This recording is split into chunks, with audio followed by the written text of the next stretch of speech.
Hey everyone, Kellen here from Start Your Systems, and welcome back to another edition of Track Walk in MX Simulator. Today we're going to be playing Dead Man's Point by JGMTbike on the forums. JGMX, as most of you probably know him as, another new release by the legendary track creator at this point, because he's released so much cool stuff for us, and said he's been feeling the creative juices lately. And so he released this track, and there's a couple other tracks I have queued up to do for track walks, but this week being MX Donations week, sand track at Assen, I figured why not do a custom sand track for track walk, kind of bringing it back. I've been on a pseudo hiatus from making videos anyway, and now that I'm getting back into the swing of things, of course track walk is one of those things that I want to get back into the regular swing of.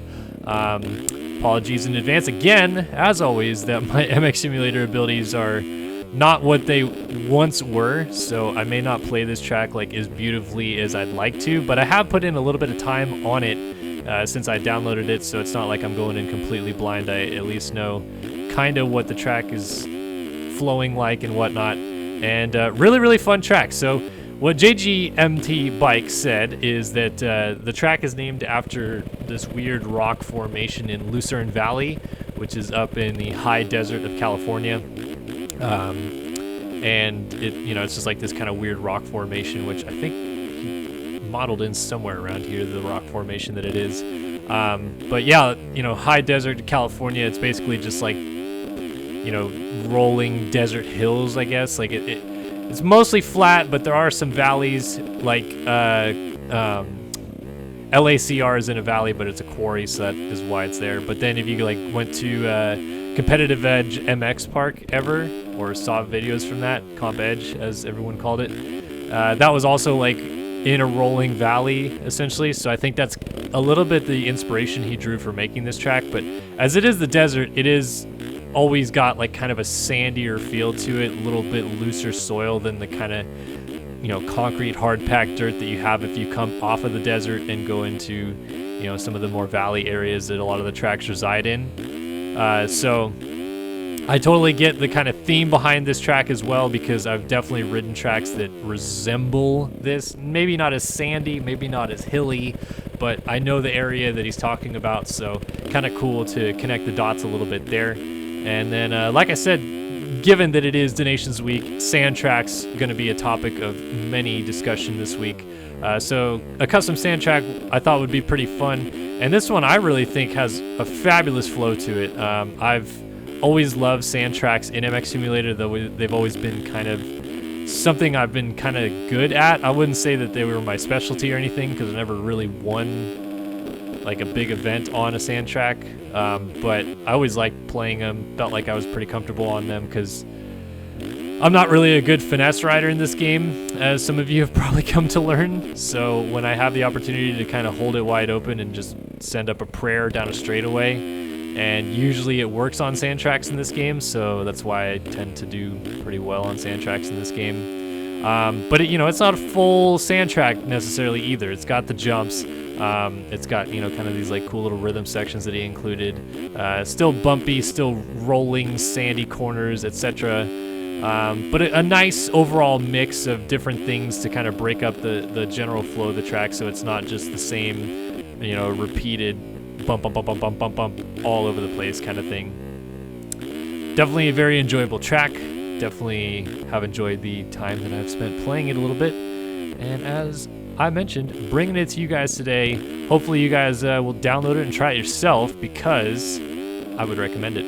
That's how track walk works, folks. I like a track, I play it. I tell you guys to download it because I think you should play it yourself. And then sometimes you download it and play it, sometimes you don't. I don't know. It totally depends who watches, what you're watching for. It's always interesting to me that I run into people that watch these videos that don't own the game that I play when I, do these videos, which is MX Simulator. Like, some of my track walk videos have garnered over 100,000 views, and not even 100,000 people, not even 50,000 people have bought MX Simulator. So clearly some people watching that video don't own the game. And I just think that's kind of funny, because it's such a niche game. Like, not many people know of it, not many people play it, and if you're gonna watch a video like this, I would assume that you play it and want to try whatever it is that I'm doing, since, you know, it's not like I'm doing something wild and crazy. I guess some of the higher rated videos I've done before have been like the wild and crazy track walks that I've done, where it's like, you know, Sky Madness or whatever. Those ones usually get a lot of views because they're just interesting, I guess, for the viewer's sake to watch. But these ones where it's like, you know, an actual real life looking track, you know, semi-realistic obstacles in a game that is based off of what's supposed to be realistic motocross racing, I tend to think that people would own the game if they watch these videos, but clearly that's not always the case.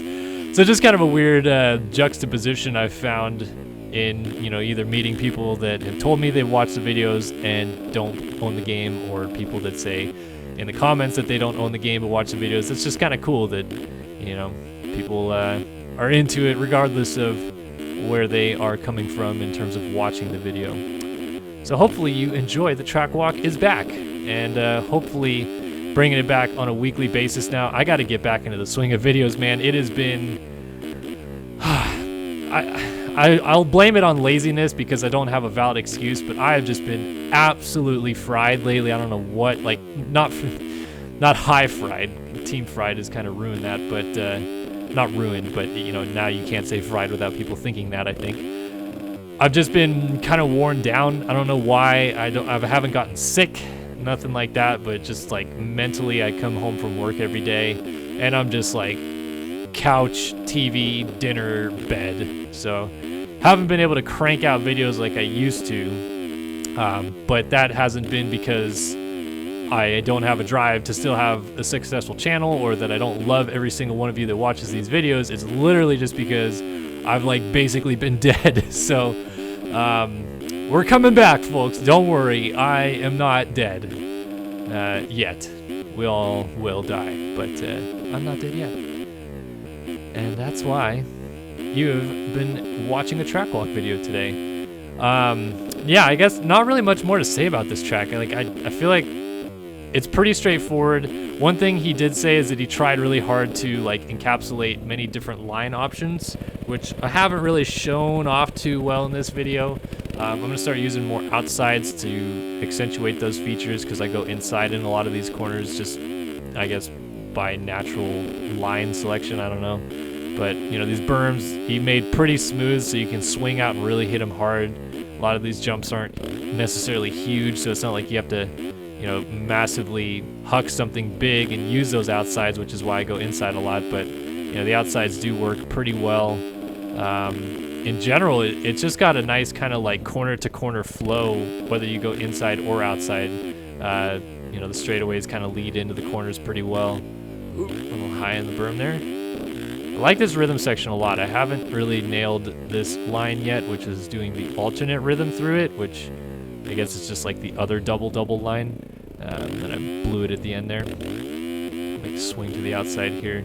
But see, outside here, it doesn't really matter. It's just like a couple rollers, and then you still hit this jump kind of as if it was a triple, and then land and yada, yada, yada.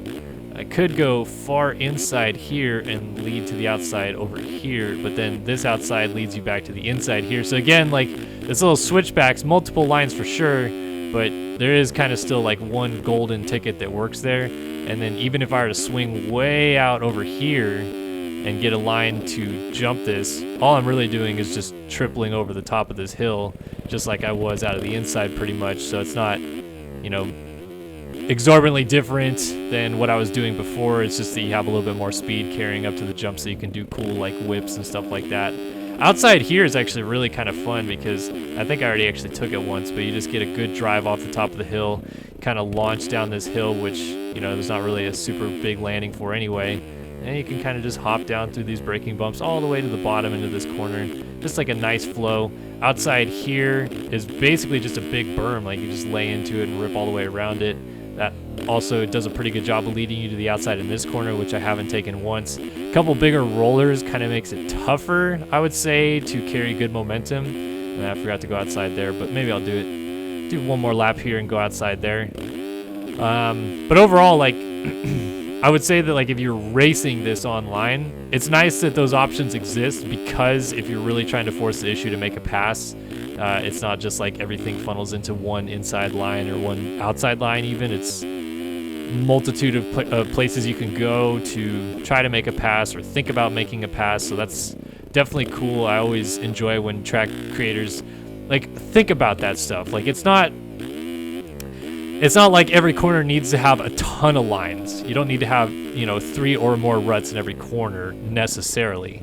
But if you just think about it in the perspective of like, how does this corner flow into the next, and then build something that works off of that flow, I always just appreciate that a little bit more than, the guys that are like, well, I'll build an outside berm, but it kind of sucks. The real marquee line you want to take here is inside. You know what I mean? Like it just, I think, adds a little bit more to the replayability of the track as well, that you can find newer, better things to do than just hitting the same lines on repeat, essentially. So kind of cool stuff. I think JGMTbike has always done really, really good work of making variety in his tracks. It's not just the same jumps, same type of jumps, same jump placement. He makes a really solid effort of hitting things that you don't always see and whatnot. Like that jump right there, I am terrible at oppo whips, but I'm doing semi-decent ones off of that jump, and so that's kind of cool too. Like I feel like with his tracks, I've always had a couple jumps on each of his tracks that I do stuff that I am really uncomfortable doing easily. And oppo whips are definitely one of them. Big upside down whips are usually things I'm not good at either. And there's definitely some tracks that he's made that I've been pretty good at them. So again, kind of cool. Like if you're a casual player and you're looking for a track that, helps you learn the game, but also has some fun aspects on it to help you enjoy the game while learning it. I would say this is a good option as well. A lot of JGMTbike's tracks that I've done track walks on before are also, pretty good options. So, nice overall variety. And as always with my track videos, I would recommend you guys to play them. So hit that download link in the description below if you want to try it out for yourself. Big shout out, of course, JG for making another lovely track for us to play here. And thanks everybody, as always, for watching another video here on Start Your Systems. Kellen here, signing off, and I'll see you guys in the next one. So long for now.